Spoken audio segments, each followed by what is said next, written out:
Good afternoon and welcome along to Unbelievable. I'm Justin Brierley, your host for the programme every week here on Premier Christian Radio that brings Christians and non-Christians together for dialogue and debate. We create conversations that matter, and I do hope you enjoy what we've got lined up for you today. It's a classic atheist versus Christian, was Jesus a myth kind of debate. So we're going to be introducing my two guests in a moment's time for what I think is going to be a very spirited encounter between them. Just time to mention before we launch into today's discussion that after Unbelievable, you can hear the profile. Sam Hales is speaking to Barack Obama's former faith advisor, Michael Weir. That should be a really interesting conversation, especially, obviously, with the inauguration over this weekend of his successor, Donald Trump.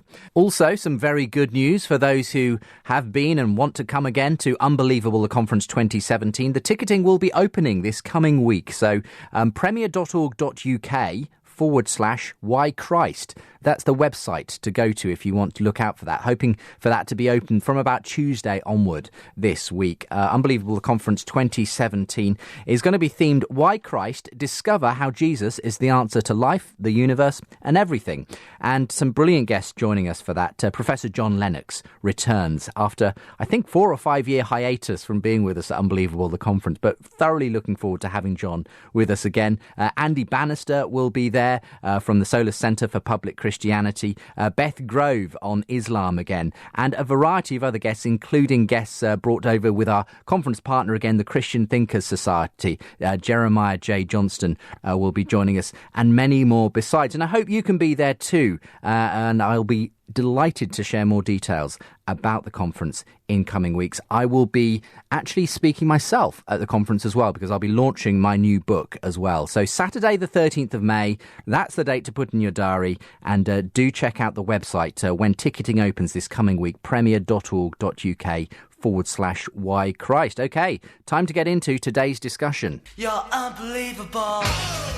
Well, today on the programme, we're asking, was Jesus a myth based on other legendary religious figures of his world? David Marshall is a Christian thinker and author, and his latest book, Jesus Was No Myth, The Fingerprints of God on the Gospels, takes aim squarely at people like Richard Carrier, Bart Ehrman and Reza Aslan, scholars who claim that myths and legends borrowed from other religious figures surrounding Jesus obscured the historical core of Jesus.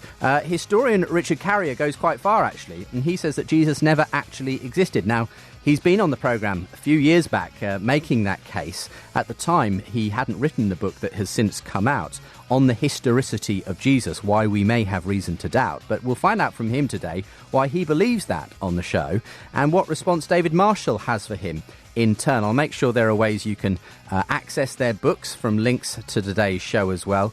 And a very warm welcome to you both, Richard and David. Welcome along to the programme. Thank you. Thank you. Good to be here. It's great to have you both. Thanks for joining me. We'll start with you, first of all, David.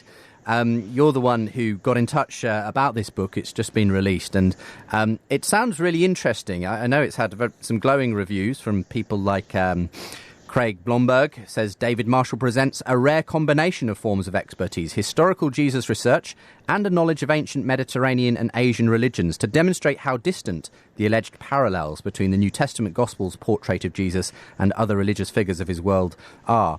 So you've been on the show a number of times before, David. What got you particularly interested in writing about these attempts to, as it were, see Jesus as sort of, having these various commonalities with other religious figures of the ancient world? About 10 years ago, I wrote a book taking issue with the Jesus Seminar, which was a group of liberal scholars in the United States mostly who came together and debated which parts of the Gospels were reliable and credible and which parts were not.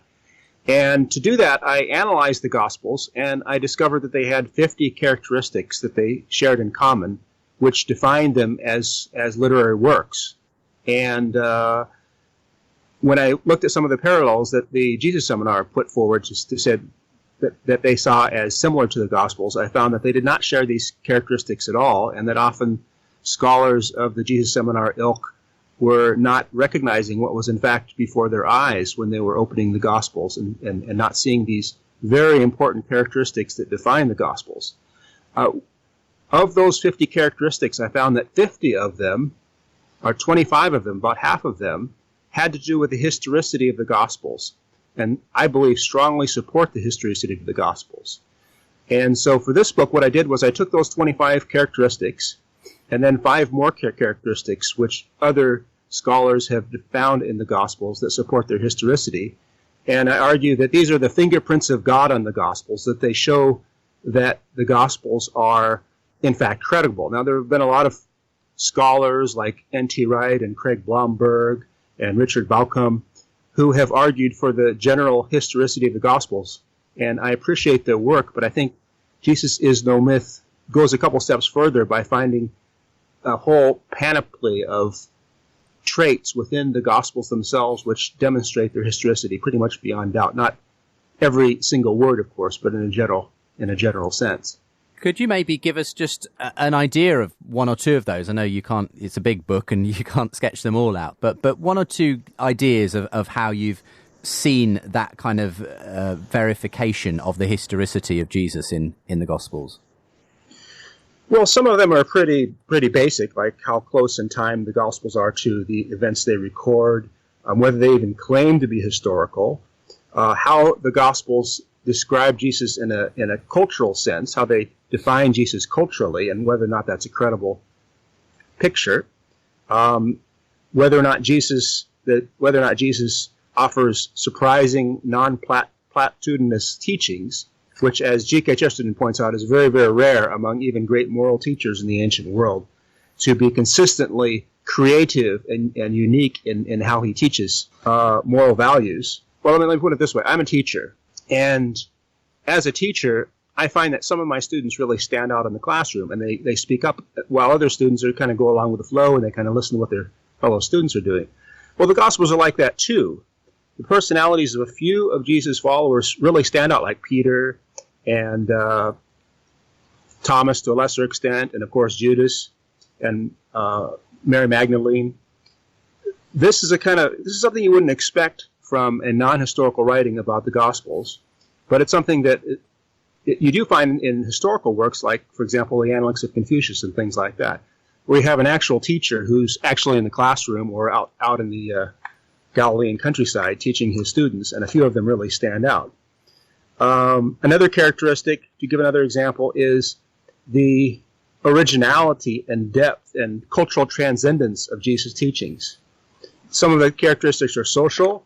Some of them have to do with Jesus as a teacher or the theology of the Gospels. And then some of them have to do with traits like, for example, the criteria of embarrassment, which Richard Carrier takes issue in one of his books. Multiple attestation, what Timothy and Lydia McGrew call undesigned coincidence, and I believe you've talked to Timothy about this before in a debate with Bart Ehrman. With Bart Ehrman, yeah. That's right, yeah. And, of course, N.T. Wright's criteria of what he calls double similarity, double dissimilarity, which he does a very thorough job of describing in some of his very long books on the historical Gospels. So, I mean, there's a few people, David, that you kind of, if you like, pick a fight with in this book. Richard Carrier being one of them, and we'll obviously be hearing him in a moment. But also Bart Ehrman and Reza Aslan. Now, they don't say Jesus didn't exist, but they obviously do say, in Reza Aslan's case, he was a, political zealot. In Bart Ehrman's case, that what we have in the Gospels is a severely overlaid version of whatever this Jewish preacher was, and so on. Is it your contention that they're all doing essentially the same thing as Richard, saying we don't really have the Jesus of history in the Jesus of the Gospels, and you want to kind of take issue with that? Well, you could say I'm picking a fight with them, but there's another way of looking at it, and that is, I believe that Richard Carrier is actually doing Christians a service, and so are these other fellows. They are scouring the ancient world for parallels to Jesus into the Gospels, and they're putting forward the best parallels that they can find to try to fill the gap in the universe between Jesus and all other ancient teachers, and all modern teachers for that matter. And so the parallels that they come up with, I think, are very interesting, and they're very worth analyzing, but not according to a willy-nilly, ad hoc sort of criteria that you open up the books next to each other and you see what's there, and you see what sticks out, and there's kind of confirmation bias problem there. But according to a preset criteria, you do a little more careful methodology. You begin with your criteria, and then you look at the books and be very carefully and analytically determine which of those characteristics various works share. Okay. And that's kind of my... So that's not really a beef with them so much. Yeah. Actually, I find them kind of very helpful. And just to be clear, in terms of what you're critiquing here, a lot of people have already pointed out that those types of mythical theories involving, Jesus was just an amalgamation of Horus and Isis and kind of ancient Egyptian gods have very little evidence for them because the analogies all break down at one point or another. But you're more concerned with those who say, actually, these analogies are more to do with figures around him who may well have existed, but they sort of borrowed from in that way, and saying, no, in similar way, Jesus is unique and distinct from those other stories, histories, and figures. Well, most of the works that I compare are, in fact, fictional. I look at all of the ancient 小说, think of the Chinese words I look at all of the ancient novels, and I look at plays. I look at the works of Homer and some of the, Euripides and some of the other playwrights, and a lot of hagiography, which can be about real historical figures. So most of them are fictional, the works that I compare to the Gospels. But also there are some works that are based kind of around Jesus. There are a lot of so-called Gnostic Gospels, which I argued in an earlier book, really are not Gospels at all, and they don't share barely any of the characteristics of the Gospels. And then I also compare some works that are historical, and I find better parallels to the Gospels, such as the Analects of Confucius, which I actually think is the best parallel to the Gospels that I've found so far. Okay.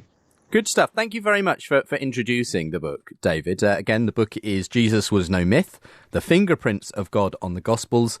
David Marshall is our Christian guest on the show, defending the historical Jesus today and saying many people have tried to, as it were, say that other figures, historical, religious, made-up figures in Jesus' day and age have tried to make out that there are various parallels between them, and that therefore this was what the writers of the Gospels were borrowing as they created their accounts of Jesus and so on. Richard Carrier, welcome back to the programme today. Great to have you on again. You were last on not long ago debating Richard Weikart on Hitler. But now we're really on your central ground, which is the historicity of Jesus. So before we move into talking about David Marshall's book in particular, do you want to just very briefly summarise your most recent book on the historicity of Jesus and the kind of arguments you're making in that book? Right, yeah. That book came out in 2014, published by Sheffield Phoenix Press. The general idea that I'm exploring in there, and it was something that surprised me. I was long against this idea that Jesus didn't exist. I thought it was quite obvious that he did, and it was a silly crank thing. And there's a lot of crank stuff about this on the internet, for example, and some really terrible books trying to argue this that are also definitely not worth listening to. But when I had some friends and some people whose opinions I respected insisted that I read Earl Doherty's book, The Jesus Puzzle, and review it. So I did, and then that actually surprised me because he actually did his work. He was actually much more cautious, and his theory was actually plausible. It actually fit the evidence and made me realize that there are some serious questions about the evidence. And eventually, over time, I got funding to do a research project on this specifically, and so this resulted in several books, the last of which is on the historicity of Jesus, which encapsulates about 6 years of research on this question, trying to find out what is the best evidence for the historicity of Jesus and what is the best evidence against, and comparing the two. And so the book does both. And I give historicity the best possible chance, and then go through the evidence item by item and show that when you really look at the evidence that's presented for the historicity of Jesus, it all starts to dissolve. So certainly, like, for example, the evidence outside the Bible doesn't really hold up as something that can corroborate the Bible because it's either forged or just basically repeating what the Bible says or repeating what the New Testament says. And we don't have any independent checks on what's in the New Testament. So that leaves us with the New Testament.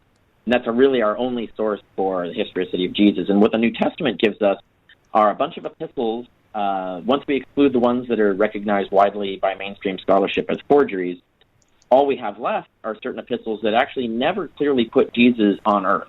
They seem to talk about Jesus in a cosmic, theological, scriptural sense, and talk about receiving the teachings of him through revelation. rather than people actually sitting at his feet and then passing on what he said. And so when you look at that, that starts to look very odd. And you have to analyze that in detail to really understand aspects of this, because there's arguments pro and con that. And I have a whole chapter on that in my book. And then what else you have is just the Gospels, essentially, an act which is a riff on the, drawing material from the Gospels and then rewriting the history of Paul from his letters. And the Gospels look wildly mythical. I mean, this is the thing where you've got, the hero flies through the air with Satan and stands on a mountain to view the whole world. He's magically withering fig trees, walking on water. He's casting demons into pigs and killing 2,000 pigs as they run into a lake and drown themselves. This is the kind of story, when you look at detail, every single chapter of the Gospels contains something that's implausible in terms of an actual historical event or something, or an actual way someone would speak or in a way someone would act. There's a lot of unrealism. And actually, most of the mainstream scholarship on this has found that this unrealism actually serves the function of allegory, that these are symbolic narratives. The reason Jesus withers a fig tree is not because he actually withered a fig tree and someone actually watched him do it. It's that whole story actually represents a narrative, a symbolic narrative about explaining why God allowed the Jewish temple to be destroyed. And this comes from the peer-reviewed literature, too. So when you look at the way, and that I analyze how that comes out and how R.G. Hamilton Kelly argued that in the peer-reviewed literature in my book. So when you actually look at the Gospels, they look very highly mythical, and they don't look like straightforward rational histories or biographies, rational biographies of the time. And even insofar as they look like them, yeah. So this is the case that I build. Lots of angles on this, and that's why the book is so long. I detail and go through every single argument. Sure. And I'm sure David will want to respond to some of those aspects of the book. Specifically, though, regarding the interest David has in these claimed parallels between other religious, be they mythical or historical figures of his day, how far do you think that the Gospels did borrow from typical ways in which people would build their particular figure, if you like? Right. I mean, obviously a lot of what is Jesus is built out of the Old Testament. That Jesus is made to be a new Moses, a new Elijah. Elements are taken from the book of Daniel. These ideas are brought in, and then Jesus is basically revamped as sort of the better Moses, the better Elijah, conveying the new Christian values that they wanted to convey.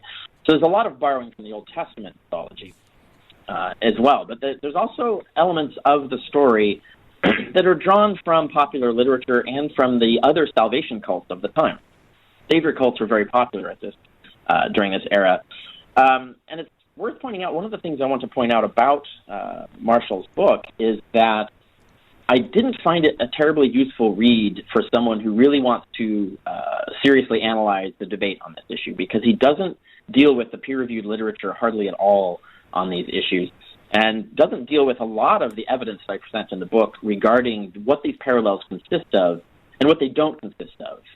Certainly he makes a lot of valid points, that, as even I have made, that there are a lot of invalid parallels that are claimed on the internet and so on. But when you look at what's actually going on, what actually these savior cults consisted of, and where the parallels are, and you look at the savior cults amongst each other, the parallels they have with each other, they're all very different from each other. You know, Osiris cult is very different from Zalmoxis cult, is very different from Inanna cult, and so on, very different from Mithra cults. Well, and so differences aren't the issue. The commonalities are the issue. So we have to look at those commonalities. And Marshall's book does not actually focus on that very much. In fact, he overlooks a lot of the parallels that I talked about in my book.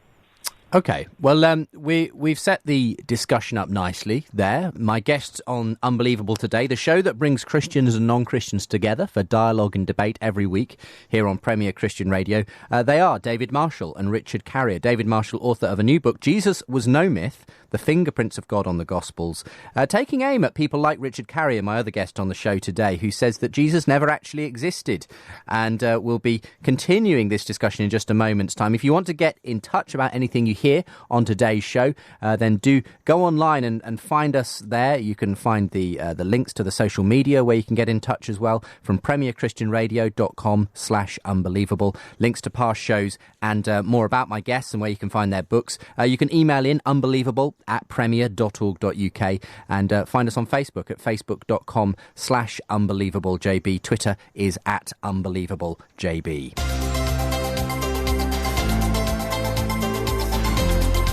Unbelievable with Justin Brierley. Let's come back to you then, David Marshall, as we start to open up this topic. I mean, a whole range of things that Richard explained there from his most recent book on the historicity of Jesus, reasons why he doesn't feel the historicity of Jesus adds up. He talked about the fact that the epistles that he thinks are not forgeries seem to take a sort of very spiritualized view of Jesus. The symbolic narratives that seem to be on display in the Gospels, which don't strike him as having a historical core. And when it comes to the actual way they may have embellished or whatever, he says maybe they were borrowing from Old Testament figures. And then he obviously had some criticisms for your own book as well. Where do you want to begin with all this? There's a lot of area, a lot of material we could cover here. Well, since it's a year of elections, let's begin with an elephant. Okay. C.S. Lewis compared critical scholars of his day, skeptical scholars of his day, to a blind man who couldn't see an elephant that was standing in front of him a few paces away. Well, in the old story of the elephant, there are several blind men, and they are feeling different parts of the elephant, and they don't see the totality of what the animal is. And I'm afraid Richard Kerr is a bit like all those blind men put together. He feels different parts of the Gospels, and he finds parallels, sometimes very fanciful parallels, to the Gospels and other pieces of literature all around the ancient world, but he doesn't manage to see the totality of what the Gospels are. Now, several years ago, we debated on a stage in Alabama, and I said that there are no ancient works, basically, that share the characteristics of the Gospels, that show them to be historical. And he brought up 4 parallels to the Gospels. He said, Tobit, the Golden Ass, Life of Romulus, and Apollonius of Tyana. He said these share all the characteristics of the Gospels. When I analyze those 4 works, I find that Tobit actually shares only 3, and those are the weakest 3, of the 30 characteristics that demonstrate that they're historical works. Plutarch, the Life of Romulus, shares up to 4, solidly shares 4 of the characteristics, the 30 historical characteristics of the Gospels.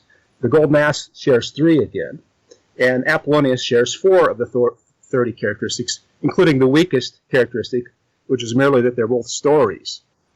So I don't think that Richard Kerr, despite his erudition, and I have to say that On the History of Jesus is very impressive in some ways because it has copious footnotes. He does a lot of work with a lot of different bodies of literature. But ironically, I don't think he actually sees the totality of what the Gospels are. He sees little pieces here and there, and he finds parallels to in other literature, sometimes very fanciful parallels. But he doesn't see the totality of what they are. I mean, if we're talking about the Gospels, one of Richard's criticisms is that he thinks that mainstream scholarship doesn't take seriously the miraculous elements of the Gospels, and that they're clearly some sort of narrative device on the part of the people who wrote them down. For instance, let's take that example he gave of the withering of the fig tree. It's meant to be some sort of symbolic thing about Israel and so on. There was no fig tree that got withered by Jesus, though, says Richard. In fact, there was no Jesus as far as he's concerned. So how do you respond to that kind of criticism? Well, first of all, as I show in my Jesus Seminar book, many skeptical scholars who are less radical than Richard Carrier very directly say that, we can't really believe these things in the modern era. We can't believe in miracles. Well, the problem is, as someone who has worked in the mission field, I've met many people who actually experience miracles, have experienced the hand of God on their lives in dramatic ways. So it's very difficult for me to go along with that prejudice against miracles in ancient works when I find that they're going on, and Craig Keener has shown that they are in fact occurring all around the world as we speak. God is working in supernatural ways to speak to people in sometimes in some pretty incredible ways. So I can't agree with that bias against miracles, and I don't think it's very philosophical to assume that my worldview is the only one that's legitimate when we approach the New Testament. And well, let's just do one more thing then before I come back to Richard for his responses. And what about the view that Jesus sort of is being compiled kind of to reflect some of those Old Testament things? He's going to be the new Adam, the new Moses, the new Elijah, and so on. I mean, obviously, we as Christians, we do draw parallels of the ways in which Jesus does become for us, you know, a new kind of saviour figure in that sense. Christians believe he really existed and was and kind of drew together all those prophetic strands. But I guess Richard's point is no, he didn't exist. They just made him up in order to draw together those kind of ancient sort of strands of Jewish thinking. What's your response to that, David? Well, frankly, when I was reading certain parts of Richard's book, my immediate response was to say hallelujah. I mean, there are many things that he brings up that I think are very interesting in that regard. Yes, from a Christian point of view, Jesus did fulfill in amazing detail and in amazing depth. The pattern is amazing. But I would add one more point to that. And as a scholar of East Asian religion, I find that Jesus also fulfills in a pretty amazing way some of the deepest yearnings as expressed in various cultural motifs and the New Year's celebration and the language of Chinese civilization as well. Even in the Tao Te Ching and in other ancient Chinese scriptures, I find things that fit Jesus better than anybody else. So you can't very well say that the New Testament, that the Gospels were made up in order to make Jesus fulfill these motifs in the ancient East Asia. We'll come back to you, Richard, in a second, because we're just coming to the end of the first section, believe it or not, and we've hardly scratched the surface yet. But we'll make sure there's more of a back and forth, and we'll come back to you for your response to some of this in the next section. Joining me on Unbelievable today is David Marshall and Richard Carrier, talking about whether Jesus was a myth based on other legendary religious figures of his day. We'll be back in a moment's time. Premier Christianity, for cutting-edge commentary and encouraging stories. Tackling the big issues to help you live out your faith. Have you heard the one about the three comedians who walked into a church? In our New Year edition, meet Milton Jones, Sally Phillips and Paul Carenza as they have a conversation on putting together their faith with careers in TV and radio comedy. Plus, we talk to the Reverend Richard Coles, former 80s pop star, now one of the UK's most famous vicars. Sam Hales attends a New Age fair and tells you what happened. All that plus much more. For your free copy of Premier Christianity, visit premierchristianity.com/free sample.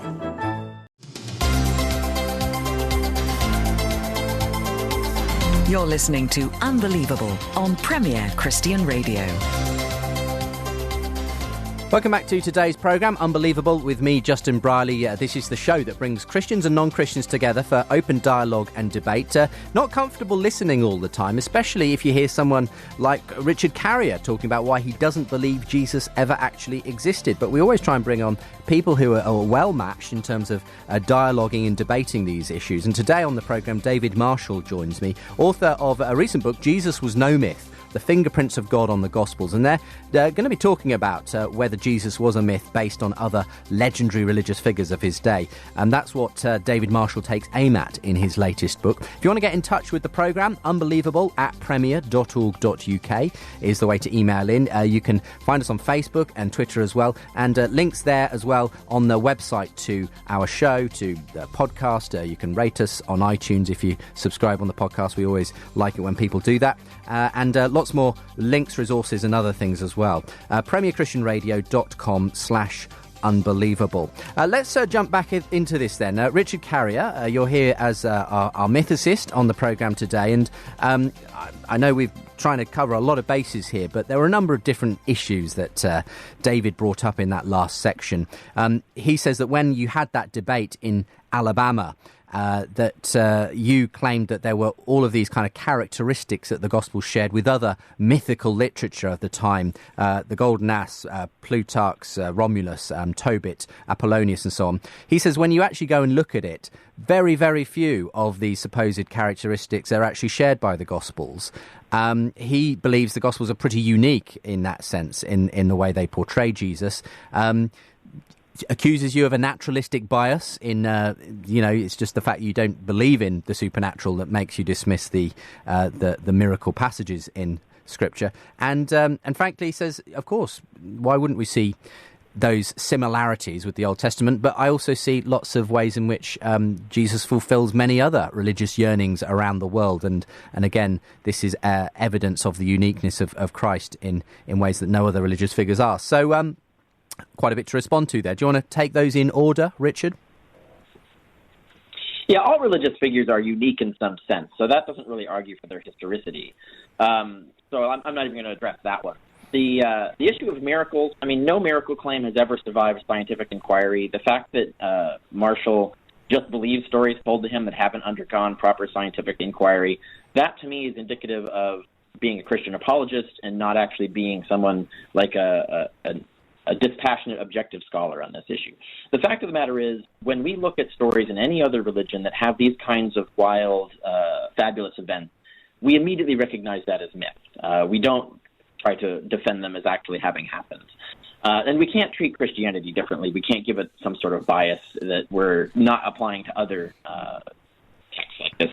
So when we see stories like that, the first and most obvious conclusion is that these are made-up stories. If you want to argue that they're not made-up stories, you're going to need much better evidence than we have. So that also I don't think is – but that would be a whole separate debate on naturalism and ontology and metaphysics and the whole thing. But if we get to the core of the issue, which is historical analysis, literary analysis of the text, what he said about, for example, Tobit and the other books, he's confusing method with purpose. All novels, all myths have different purposes and different messages. So if you were to actually point to all of that and point out the differences, you could say, oh, no novels are like each other and no myths are like each other, if you're just going to focus on the different messages they contain or the different purposes that they contain. That's not the issue. The issue of commonality is in method. They use common methods of communicating what they need. And the Gospels and these other texts, for example, what they do that are in common are that, for example, they don't name their sources. They don't criticize their sources. They don't compare sources and say this is why I went with one source and not another. They contain fabulous events. They contain a storyline that leads to a climax. The storyline is built into the whole structure of the story from beginning to end. Their prose narratives presented as true. They promote religious beliefs, and they do so with a central hero. And they do it the same way as Mark does.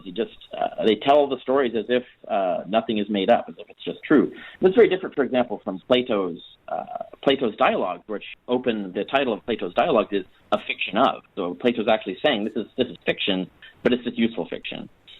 These books don't do that. They present their stories as if they're true and unquestionable, uncritically, don't name sources, don't use the structure of rational history of the period. They use the structure of tales that are meant to convey religious beliefs and convey the purposes and meanings of the authors. And when you look at that, you look at all of, for example, nearly all of the criteria, nearly all the 30 criteria that Marshall lists in his book are not actually evidence of historicity. They're not criteria any historian would use to establish the historicity of a text. What they are is evidence of authorial intent. These are countercultural authors writing countercultural fiction. They're critical of their society, critical of elite literature, for example, critical of old ways of thinking. And so they're setting up models for missionaries to convey this countercultural message they have, using the techniques that were available for anyone to do this through other myths and other religions who had other messages. When you look at countercultural movements, an example would be the Lives of Aesop, for example, which that's also a countercultural literature. And I talk about that in On the Historicity of Jesus. So all of this really looks like that. And when we look at the few criteria that actually relate to historicity, Marshall's book does not interact at all with the peer-reviewed literature on this. When I talk about, for example, the argument from embarrassment, the argument from dissimilarity, and so on, I actually cite and summarize leading peer-reviewed discussions of this by other scholars, and I actually give examples of what the problems are with these things. Marshall's book doesn't address that peer-reviewed literature, doesn't address their arguments, doesn't address my examples, and I think this actually makes his book not very useful for someone who wants to actually critically examine my book. The best you could do instead is just to read my book and then the peer-reviewed literature it's based on. Marshall's not really interacting with it. Okay. So a few criticisms there, David. I don't know where you want to begin. I mean, perhaps the whole debate over naturalistic biases and that kind of thing is best shelved for the moment. For the moment, we can just agree that you agree to differ on whether we should, be prepared to accept miraculous explanations and so on in historical records. But I mean, there's a lot of criticism here from Richard there. He says really what we're looking at is common methods, and those are the things he notes the similarities of between the Gospels and other kind of records of the time of what he would see as made up events, not naming the sources, fabulous events taking place, a storyline that reaches a climax, promotion of religious beliefs, telling the story as though it's evidently true, and so on. So do you want to just clarify exactly what you were trying to say about what these sort of 30 criteria which you don't think, as Richard does, the Gospels share with other kind of legendary literature of its day? Well, frankly, I'm not sure that Richard has read my book even as well as he's read the Gospels. I explain why each one of those 30 characteristics is relevant to historicity in some detail. And as far as not being useful for a scholarly discussion, actually my books have always gotten good reviews from scholars, whereas Richard Carrier's book on the historicity of Jesus has been panned by scholars. James McGrath at Butler University, for example, answers some of these very questions that Carrier brings up right now. And Carrier does not interact with what McGrath says at all. McGrath points out that these so-called traits of biographical writings were not necessarily true of Jewish biographical writings, like the Maccabees, for example. They didn't always name their sources. They didn't always care so much about doing that. And the parallel that I just brought up, the Analects of Confucius, is the same way. The Analects of Confucius also does not name its sources. It also does not name its authors. And those are kind of rather insignificant characteristics compared to the ones that I'm actually talking about in this book. What are you talking about in the book, then? What are the characteristics you do want to bring out? Well, the ones that I named earlier, the stylistic and literary qualities, undesigned coincidences. I could just name them. There's 30 of them. It's a little hard to go through each one of them in detail. For example, the teachings of Jesus. And I'm really amazed that anybody can compare the Gospels to Aesop's fables. Let me put it this way. Dr. Carrier often recommends his readers to go back and read the literature that he's talking about. And I would make the same recommendation. When you actually read, for example, the Sophia of Jesus Christ, which Carrier also compares to the Gospels, it's basically empty prattling. It's inane material. It's really not interesting at all. I recommend that listeners actually read the works that Carrier compares to the Gospels, and I think you'll laugh. Apollonius of Tyana, I believe, was the original script for Saturday Night Live. It's hilarious if you actually go back and read it. There's no rational comparison between the texts that have been found and compared to the Gospels by critics like Richard Carrier and even Bart Ehrman. David, Richard also levels this attack that your book simply doesn't interact with the peer-reviewed literature enough. It's not very scholarly, I think, is basically what he's saying. What's your response to that? Yes, first of all, I think that my book has gotten better reviews from scholars so far than Richard's has. I've seen it panned quite a bit by scholars online. But to address a specific point on criteria of embarrassment, it's true that I don't go into quite as much depth in looking at some of the background writings on that subject, because I find that Richard Carrier himself uses the criteria of embarrassment in an embarrassingly dissimilar way from how he says it should be used. He describes 11 tests that that the criteria of embarrassment should pass, and he says it never passes it in relation to the Gospels. But then he himself uses what he calls the counter-biased corroboration, which is, to my way of thinking, is just another way of saying the criteria of embarrassment. And he never makes his own historical texts pass those 11 tests that he himself has set.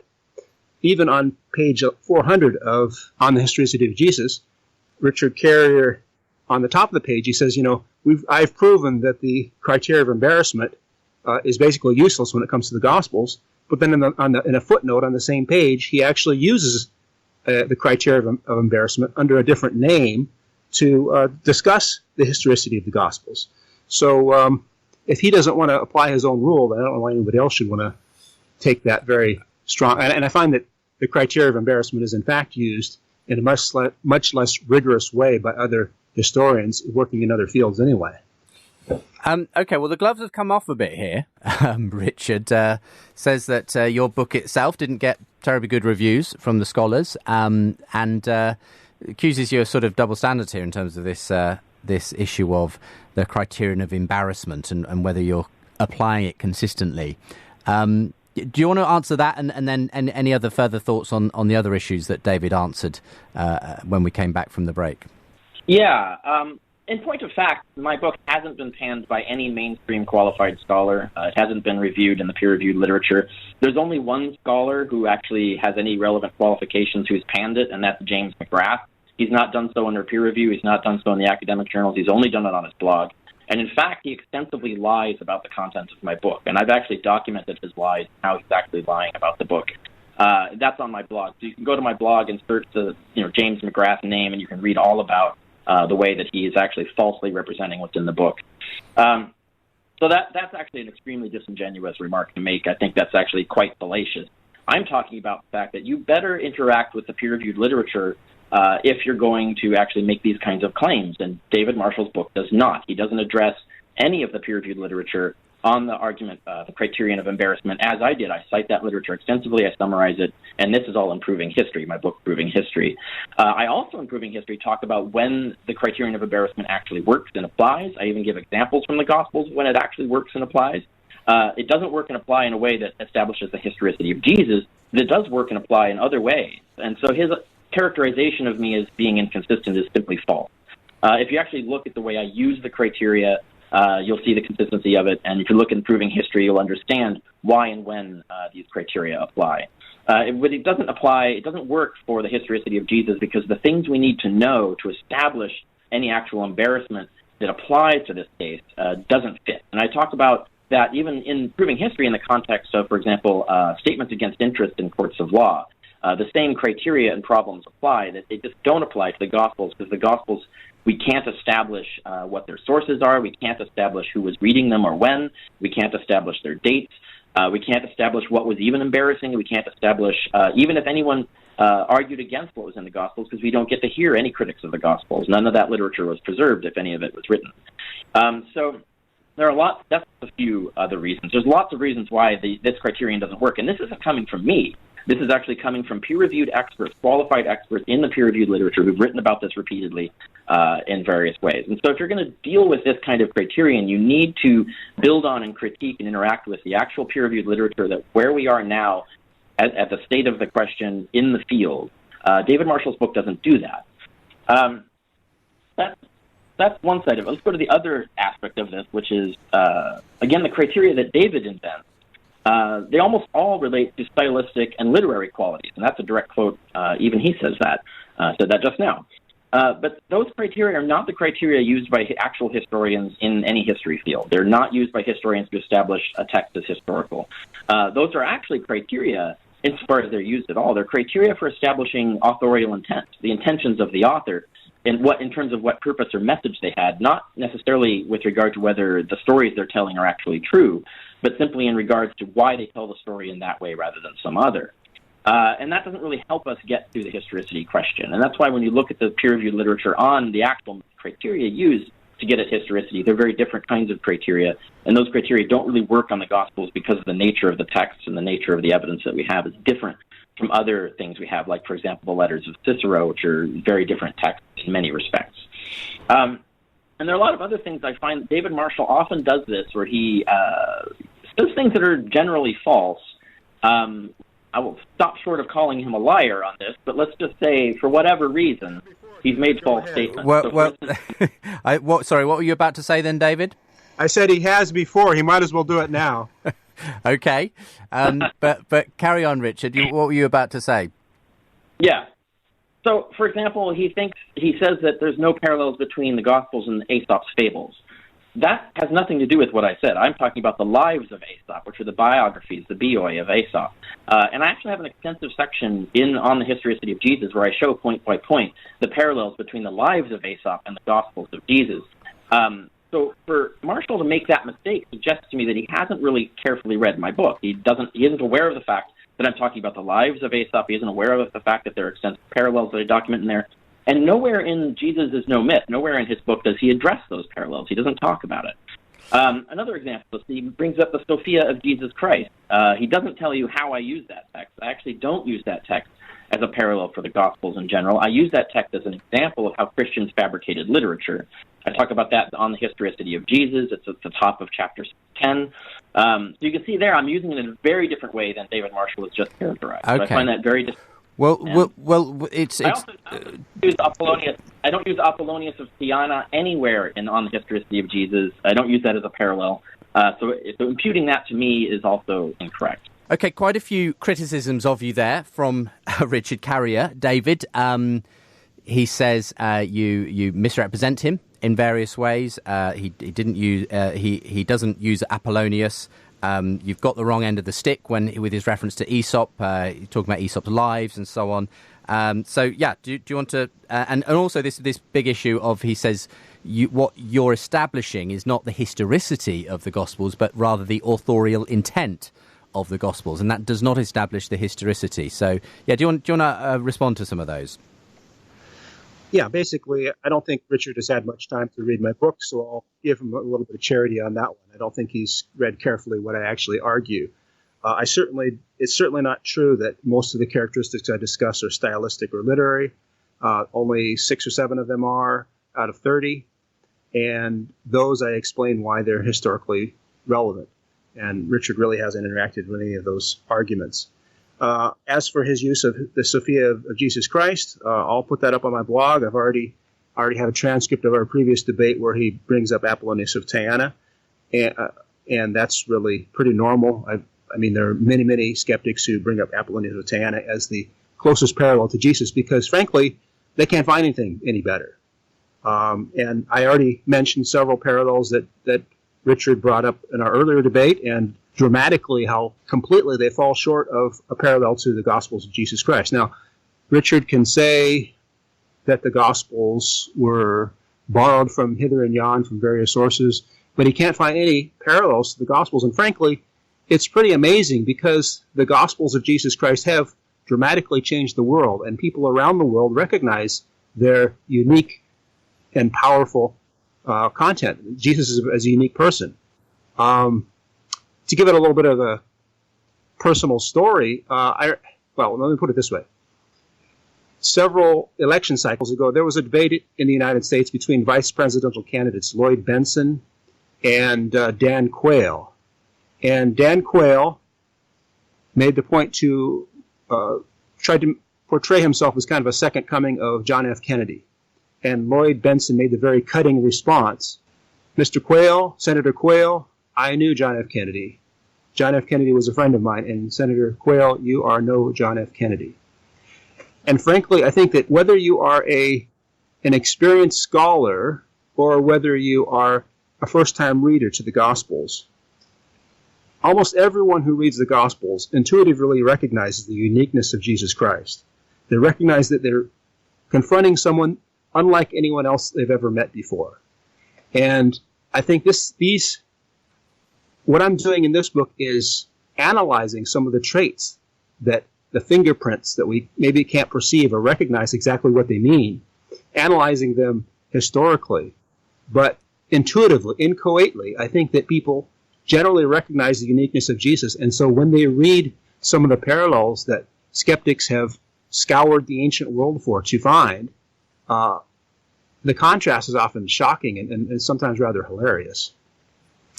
There was this criticism, David, that you'd misconstrued what he meant by the Aesop. He was talking about Aesop's stories, not Aesop's lives, not Aesop's fables. Do you remember coming across that in his work? I remember it vaguely. He wrote 1,200 pages on the subject, and I may very well have misconstrued him on that point. Okay. Why don't we move the conversation on, Richard, to talking about this issue of obviously for David, it is significant that Jesus is unique and doesn't share any parallels, these supposed parallels, or very few at least, of the ones that he says that you do make comparisons with other figures. What in particular would you say are the parallels of Jesus himself as a figure that you do strike between Jesus and other mythical figures of the day? Yeah, it depends on which aspect you're talking about. Of course, we can talk about the parallels, which you already did mention, with Moses and Elijah. There are many of those.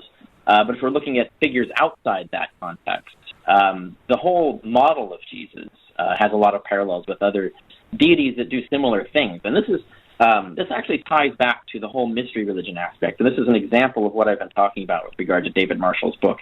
He has a section in there where he tries to argue that Christianity was not a mystery religion, contrary to the section I have On the Historicity of Jesus, where I established that it was a Jewish version of the mystery religions of the time. He starts in there, but he asks where I got those ideas, even though, in fact, in the book, I very plainly state, and quote, that this comes from the peer-reviewed expert literature on the mystery religions, particularly the work of Petra Pekenen, which I plainly cite and summarize. And you won't learn that from his book, nor does he address her work. He gives the impression that I just made this stuff up, that I'm not getting it from the actual expert literature on mystery religions. But then he tries to argue that the four criteria that come from Pekenen, and that I use to identify a mystery religion just as she does, and then he tries to critique those four criteria, and there's lots of specious critique going on there. But he ignores the other features I enumerate in the exact same section On the Historicity of Jesus. He never mentions a response to those criteria, as if I never listed them. And that, to me, I find both dishonest, and I also find it's going to mislead or not be useful to readers who want a proper critique of what I actually argued. You actually have to actually critique it. You can't just ignore huge swaths of what the argument is. And the examples are, for instance, the role of baptism, including baptism for the dead, just as we see in Paul, the role of taught mysteries, the ritual sharing of sacred meals, the role of securing eternal life through a suffering Savior, and a passion story, using the exact same word, patheion, used in many mystery religions. The Savior God that was worshipped undergoes some sort of suffering, has a patheion, a passion story relating to that. And the demarcation of adults and children as ranks possessed of different levels of knowledge and things like this. But let's go back to that, the Savior gods of these other cults. They all are the child of God. They're all either the son of God or the daughter of God. They all undergo some sort of suffering. Sometimes that suffering is an actual death, and then through that suffering, they gain victory over death. They gain the power over death that they can share with their followers that gives them eternal life in some sort of lovely paradise, or whatever the particular religious version of it is in each particular case. And this is the narrative that comes over and over and over again we see in mystery religion, mystery religion, mystery religion. And then the Jesus story actually matches this, and it basically Judaizes it. It takes these the overlapping and similar ideas and then related ideas from Judaism, Old Testament and other sources, and then attaches them on and builds their own version of this suffering Savior. So it's very much an amalgam of Jewish and pagan ideas, which means it's different from both the Jewish precedents and the pagan precedents because it's combining the two of them.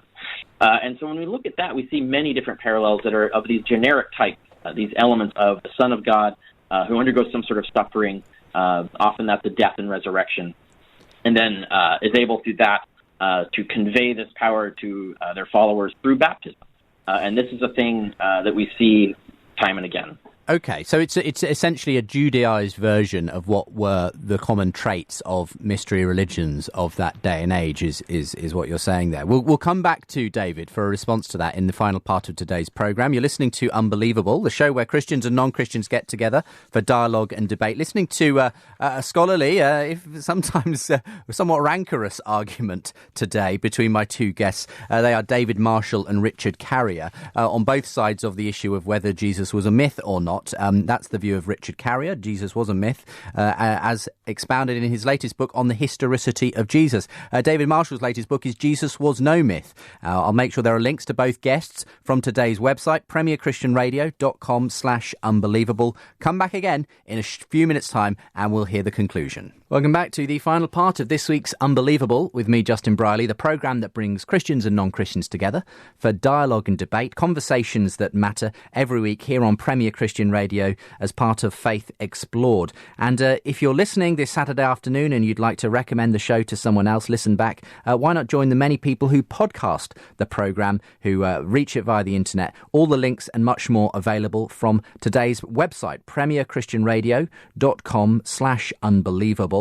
I'll be making sure to post links, of course, to the Unbelievable Conference coming up on Saturday the 13th of May once the ticketing's available. And you can also, of course, respond to the latest show, recent shows, by joining in there with some of the discussions that happen underneath each edition of the programme. But we'll be hearing some of your feedback via email as well and Facebook a little later on in the programme today. Before we leap back into the final part of today's discussion, just a note that Michael Weir joins Sam Hales for the profile between 4 and 5 today. Michael Weir, the former faith advisor to Barack Obama. And if you're coming back for Unbelievable at the same time next week, got a discussion for you between theistic evolutionist Dennis Alexander and Wayne Rossiter, who's also got a background in biology. In fact, he converted from atheism. And he, though, has significant criticisms for theistic evolution.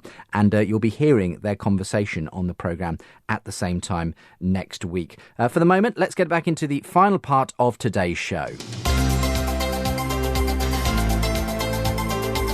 You're listening to Unbelievable on Premier Christian Radio.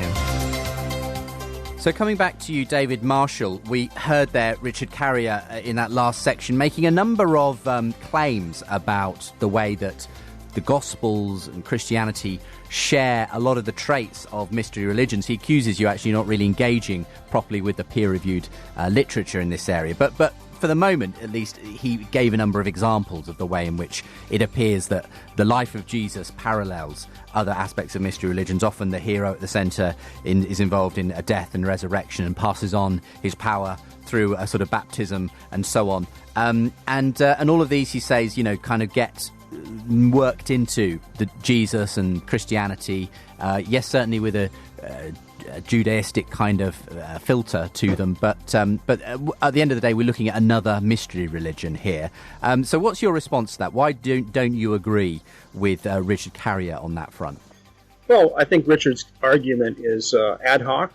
It's the number of criteria are too few.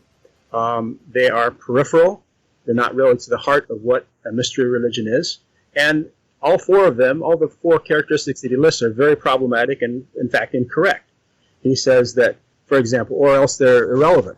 For example, he says that a mystery religion involves syncretism of local and national system of religious ideas with distinctly Hellenistic ideas. Well, every new religious faith, and even you could say Richard Carrier's book, is syncretistic in the sense that he defines syncretism in the same passage. When you read a work like Euripides the Bacchae, a very short 7-line poem that I copy onto that part of my argument from the Bacchae contains 9 different qualities of a mystery religion that describe what mystery religions were really like. But Richard doesn't even bring up those more central qualities. He brings up these very peripheral qualities that, in fact, are not true in some cases. So I'm not very impressed by that argument. But it's kind of typical of Richard Carrier's arguments. He does the same thing with Acts. He finds 9 characteristics of the book of Acts, which are supposed to be typical of biography, or I don't remember which characteristic he was trying to compare the Acts of the Apostles to. And then he says, well, this must be an early novel, because this is what novels are like. Or the novel was the character, was the trait, the category that he was trying to fit the Acts into. He said, Acts of the Apostle must just be another novel, because look at all these novels. This is just exactly what all these 9 characteristics are the same characteristics that the novels ancient world had displayed. The problem is, as anybody who knows missions literature, you often find the same 9 qualities in missions writings from people who actually lived, and in some cases were my actual friends. my friend Don Richardson, who worked as a missionary in New Guinea, for example. All 9 qualities that Richard Carrier lists as showing that a work must be a piece of ancient Greek novel writing also would prove that Peace Child by Don Richardson is a work of ancient Greek novel writing. So this is the kind of problem that I described in the beginning of the show. It's kind of a confirmation bias, cherry-picking approach to reading the Gospels. You find certain traits which you think are going to help the Gospels align with your particular category, and then you just kind of ignore the far more important traits which all the rest of the world sees but you. And I think that's really not just Richard Carrier's problem. It's an endemic problem with a lot of skeptical literature as it approaches the Gospels. It tends to see like the blind men looking at the elephant. They tend not to see the totality of the creature which they are confronting. Often very brilliantly. I mean, there's often some very interesting insights in that analysis, but they're missing the big picture. Are you missing the big picture, Richard? No, not at all. On the Acts thing, I'm not going to deal with that here. We could do a whole show on why Acts looks like fiction. He's mischaracterizing. It might be interesting to get you back on for that question, actually, Richard. I don't know if you're aware of Lydia McGrew, who was mentioned by David, but I understand she's got a book coming out on Acts and defending it. So maybe we could get you in conversation with her at some point. But that's for another show. But go ahead. What were you going to say? Yeah, let's get to the other point. He's claiming that I'm identifying peripheral attributes of mystery religions. In fact, no, I am identifying central attributes that are definitive, that actually define the mystery religions as what they are. And I'm doing this based on the peer-reviewed expert literature. I'm relying on what experts have actually said mystery religions are. I'm using the core criteria that they use. So for him to mischaracterize that as peripheral issues is both disingenuous and another example of how he's just completely dismissing and disregarding peer-reviewed experts on these issues. I mean, if you're going to deal with these kinds of questions, you have to actually deal with what the mainstream expert literature is saying about them. And you can't just, dismiss stuff by saying, oh, those are just peripheral criteria. No, those are central criteria. These are the criteria that make a mystery religion what it is. And when we find all of these criteria, when there's a lot of them, when we find all of them, they're very peculiar, especially the conjunction of them all is very peculiar. And we find them again and again and again and again all over the Mediterranean. And then we find suddenly the Jews have one, and they produce one that has all the same criteria. That's not coincidence. They didn't just randomly, accidentally invent a new version of their religion that exactly matches all these peculiar criteria of the mystery religions exactly in conjunction. No, that's not how historians explain the evidence like this. When they see evidence like that, it's cultural diffusion. That's the most likely hypothesis to explain how this happened. It's far more likely than random accidents or divine intervention. And so if people want to analyze this, they want to look at the evidence of this, they want to look at the literature on this and see what experts have actually said and how I use the expert literature, they've got to read my book on the historicity of Jesus. They're not going to learn any of this stuff from David Marshall's book. He doesn't even address it. He ignores most of it. David, do you want to defend yourself again? Oh, that's total nonsense, Richard. You've been making accusations against both Christian and non-Christian scholars. You call Christian scholars, non-Christian scholars, liars, delusional, crazy at times. This is your typical MO. I'd frankly feel a little bit left out if you didn't play the same game on me as well. What I do is I analyze those 4 characteristics, which you describe as typical of mystery religions, and I show that none of them are both pertinent and apply to the Gospels. In fact, most of them are just plain mistaken. And even if those 4 very vague criteria did meet the Gospels, did describe the Gospels, that's too few, and they're not really very central. You don't even talk about the character of a mystery religion should be mysterious, or that it should be hidden in some way. This should be a secret in some way. I think your analysis is frankly not very convincing, and I don't think anybody has been convinced by it unless they haven't actually read the original documents. We're going to have to start to draw things to a close now. I mean, one question I have for you, Richard Carrier, first of all, maybe, is if you are correct and the Gospels do share all these characteristics with religions that we don't take to be true, does that by definition kind of exclude their historicity? Or, is it possible that it could be true even if it does share characteristics with other religions of its day? Oh, absolutely. And I even make that point explicitly in On the Historicity of Jesus. In fact, I don't downscore the probability of historicity based on the fact that Christianity is a mystery religion.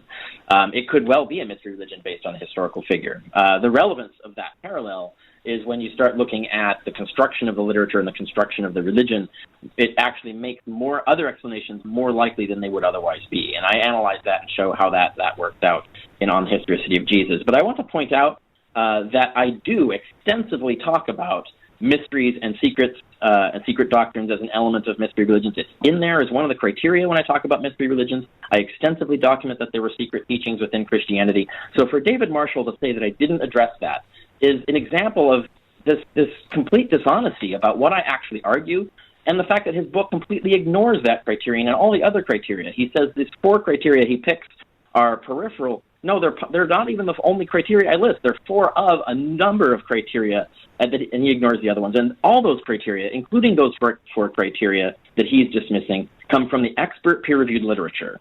And so that's really the difference that we're looking at here. I'm doing scholarship. He's doing Christian apologetics. And I'll tell you, this is not something you have to take my word on. This is something that people can independently, empirically verify. All you have to do is go read my treatment of this subject, go read his treatment of this subject. Any person who's not a dead-set fundamentalist Christian apologist will see the difference and will actually understand that what I'm saying is a correct account of this conversation here, and that what he is saying is not. Okay. Well, I will leave it to people to go and make their own minds upon that. David, I mean, one question that has occurred to me in everything that's been said here is I remember C.S. Lewis, who was very acquainted with ancient mythology and that kind of thing. And one of the things that held him back initially during his conversion period was that he wondered, was Christianity just another dying and rising kind of God religion that he saw so many of? And I think it was a conversation with his friend J.R.R. Tolkien, who said, well, what if Christianity is the true myth in that sense, the one that all other myths are pointing to and find their fulfillment in this one? In that sense, it feels like, you know, in that story, Lewis was willing to see the way that Christianity did have similarities with other religions in the way that it told its story and so on. But he was willing to say, actually, this is the one that is true. This is the one that all of those others, if you like, are pointing towards. Now, are you saying there are no similarities between Christianity? It is completely unique compared to any other religion or any of the surrounding religions of its time? Or are you prepared to say, yes, there are, it does share some commonalities, and like Lewis, we can see that this has been somehow fulfilled in Jesus? Where do you kind of fall on that kind of stuff? Well, I think you probably know already, Justin. I'm critiquing a specific argument that Richard Carrier makes in his book in that passage. But of course I do believe, and in my own set of criteria, of the 30 characteristics that I described the Gospels, demonstrating the historicity of the Gospels, there's only one that has to do with what I call fulfillment. And that is one of 2 what I call theological characteristics. And that's kind of the central message of the Gospels, which if you would expect that the evangelists to be focusing on, and they wouldn't really be focusing so much on these other characteristics, and which is why they're so significant historically.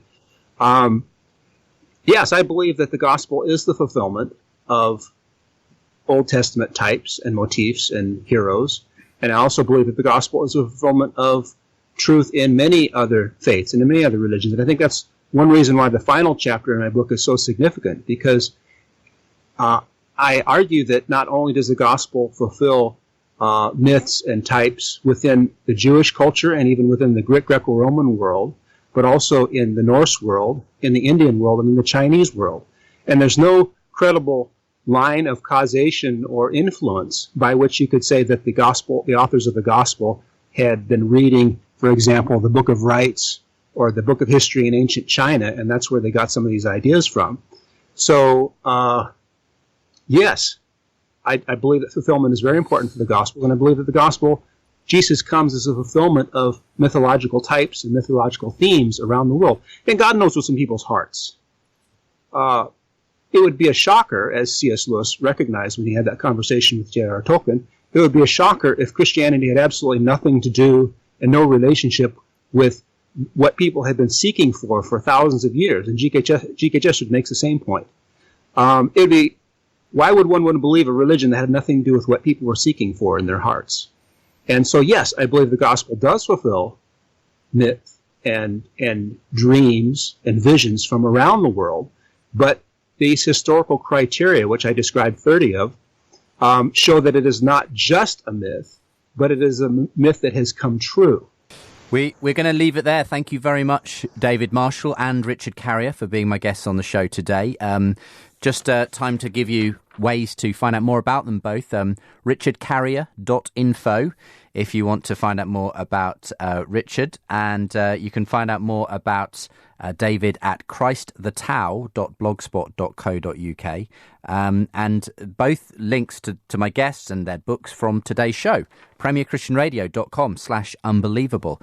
Thank you both again for being on the programme with me, and I hope that you've enjoyed today's show. It was certainly a large measure of disagreement on the programme today, but I'd be very interested in your responses as well. I'll give you the ways to get in touch in just a moment's time as we head on to hearing some of your feedback to the last few weeks of programming. You're listening to Unbelievable.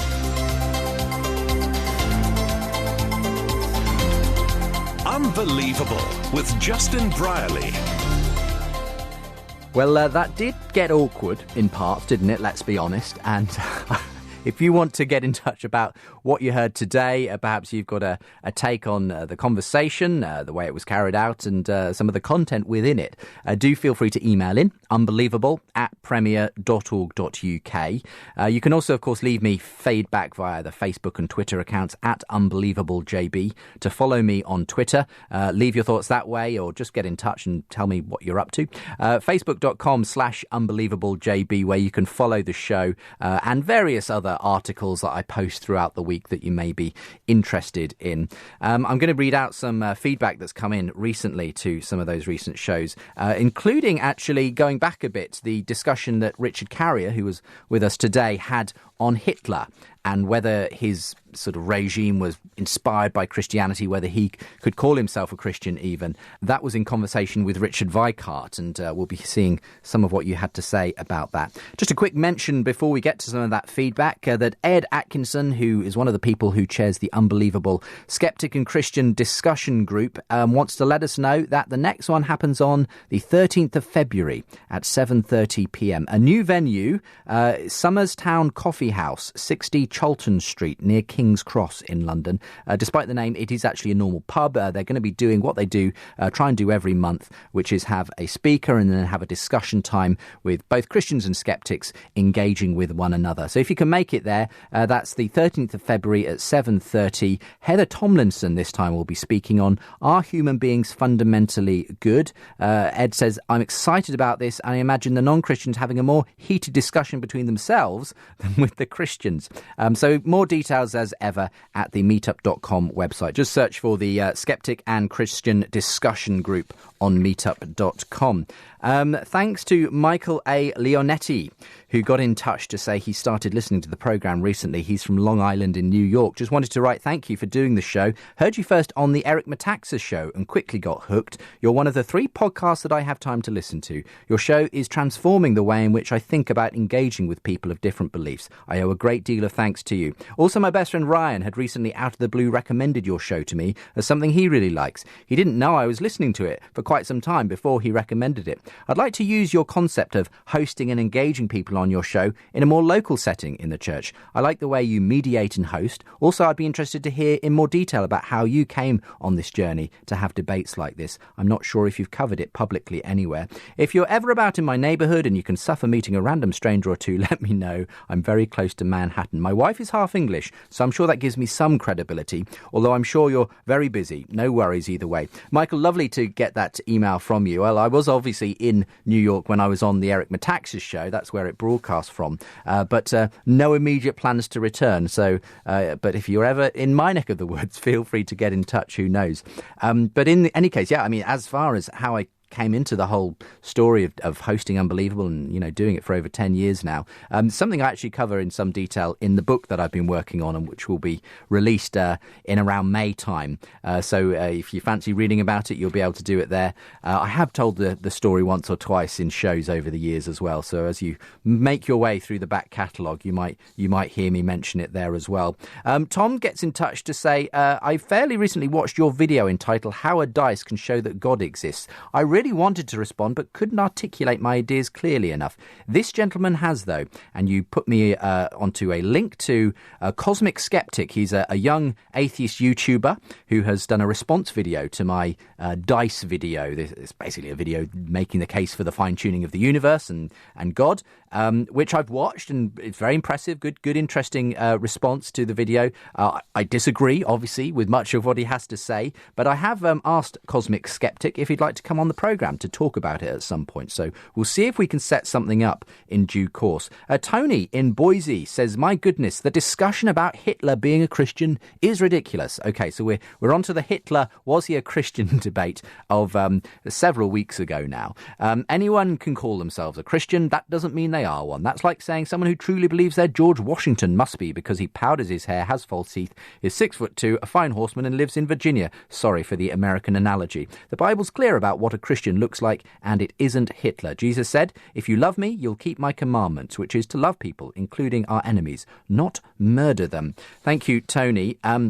This one is also from David Robertson, a regular show contributor over the years, who had to email in about that particular programme. What a fascinating show on Hitler with the two Richards. This is an area I've been interested in for the past 30 years. Richard Weikart was superb, certainly knew what he was talking about. Richard Carrier, a real disappointment. His definition of a Christian was so broad that it would include the devil. The trouble is that he's demanding that people prove a negative. If he's making the claim that Hitler is a Christian, he needs to show that Hitler actually followed Christ. If your definition of a Christian is someone who doesn't believe that Jesus was the Son of God, doesn't believe he rose from the dead, doesn't believe he's coming again to judge the world, or that the Bible is the Word of God, doesn't attend church, then, yeah, I guess Hitler is a Christian. But then so's Richard Dawkins and Richard Carrier.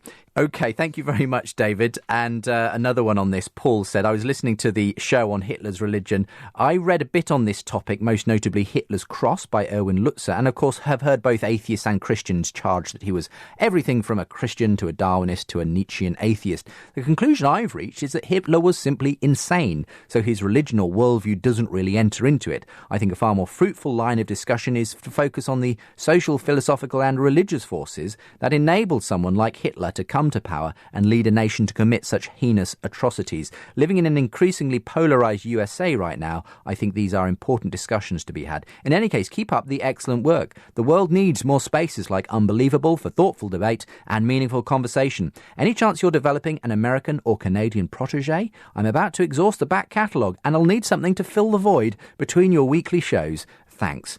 Thank you very much, Paul. No, I'm afraid no American or Canadian protege in the pipeline, unless you're offering yourself in some way, Paul. Yes, no protege at all, really. But in any case, there's still plenty of life in me, Paul. I'm not going anywhere for the moment, but thanks for emailing in. OK, Atheist Churchgoer, that was the show of a couple of weeks ago, and such a lot of response to this. This was Tom Hallam and Joe Ogborn. Joe is the Christian, Tom is the atheist, but they both go to church together most weeks, and it was just a fascinating sit-down to talk about what that means practically, what stops Tom from believing, how it's affected Joe's faith as well, bringing his atheist friend along to church so often, but, it never having sort of persuaded him to change his mind and so on. OK, so this was a fascinating email from Russell, who's given me permission to read it out. In fact, Russell got in touch via Facebook with me. So, Justin, I really enjoyed listening to the show titled My Friend the Atheist Churchgoer. I'm an atheist who's been going to church for the last 7 years. My wife and her family are Christians, and in the very beginning of our relationship, I reluctantly went along because I knew her faith was very important to her. I went infrequently and hesitantly at first, but over time, I was made to feel welcome as a member of the church, to the point where I now really enjoy going along to see the family of people I've seen on a weekly basis over the years. Believe it or not, I now play keyboard in the worship band, help organise events as part of the social team, and go along to a fortnightly small group with my wife. On the face of it, this seems great, but the sobering reality is that for years I've struggled to find a belief in the Christian faith. I've not encountered God in the way everyone else seems to, and I can't seem to read the Bible and study the evidence in order to realise that it's all true.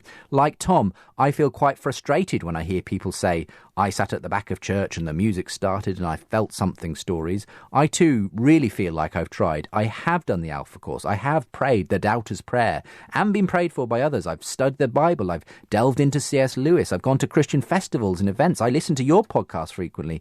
Nothing seems to have any impact on me. I don't have a whole list of arguments against the resurrection and the other key Christian beliefs. I just really don't feel in my heart that it's true.